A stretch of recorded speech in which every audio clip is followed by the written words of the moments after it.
Real estate disruption risks chaos. Commissions disputed. Legal battles loom. Urgent NAR reforms needed.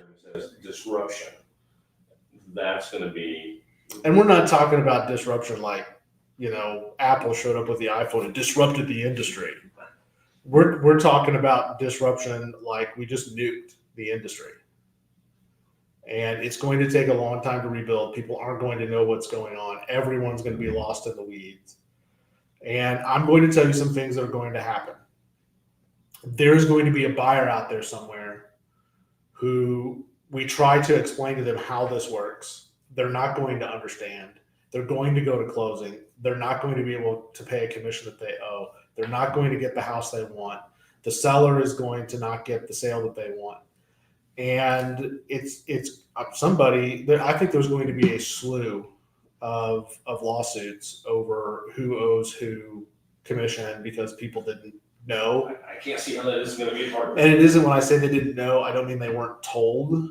I mean, they just didn't listen. They just decided, I'm not going to do that. I'll just do whatever I want. And unfortunately, for a lot of us, it's not well understood how we make our living, even though it's no secret. Most people don't understand what it means to be commission only. These things are going to unravel at the closing table in the fourth quarter. And I think you're going to have realtors that just don't pay any attention to it or say, well, I don't have to do that because I'm special somehow. And they're going to show up to a closing table. And lots of disclosures were made, but they never got the right document signed. And so there's a 4 or 5 or 6 or who knows how much commission on the table, and it's all going to go to the seller's agent, and the buyer's going to get none. The buyer's agent's going to say, well, but you don't have the right signed documentation, so you get 0.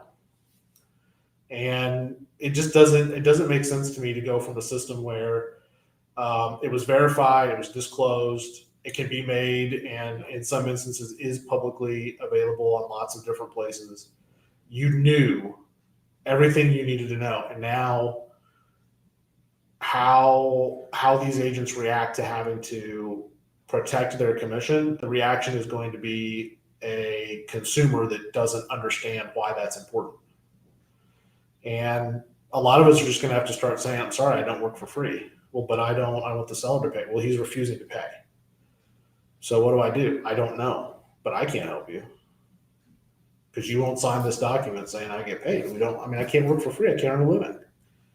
And I put it back to you. Do you go to your doctor or your CPA or your lawyer and say work for free just because that's what I want you to do?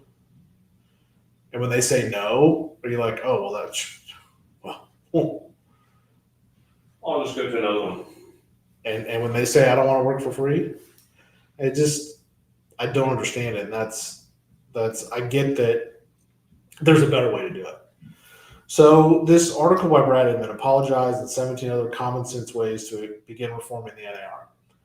I have said this before. I'm going to say it now before we get into these 17 things that he's talking about. The number one way to reform the NAR is to get it out of the for-profit MLS business.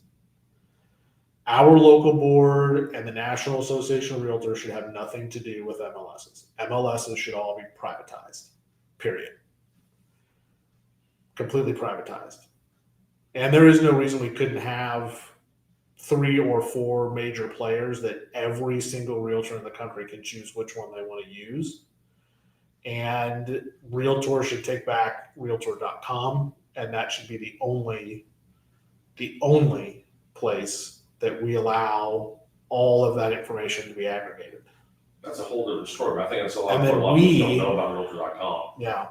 And then we should sell that information to the Zillows and the Homes.com of the world for a profit. We, realtors, should own that.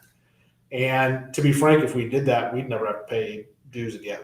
And MLSs could be open and free systems because it could be paid for by what we sell that information for. The thing that we have that's worth a lot of money is information on homes and home sales and pricing and price per square foot and all. That's our information. We're the ones that do all the work to get that information out there. And that bugs me. I don't know, does it bug you? Yeah, I mean, Maybe it does. Maybe I'm the only one. I don't know.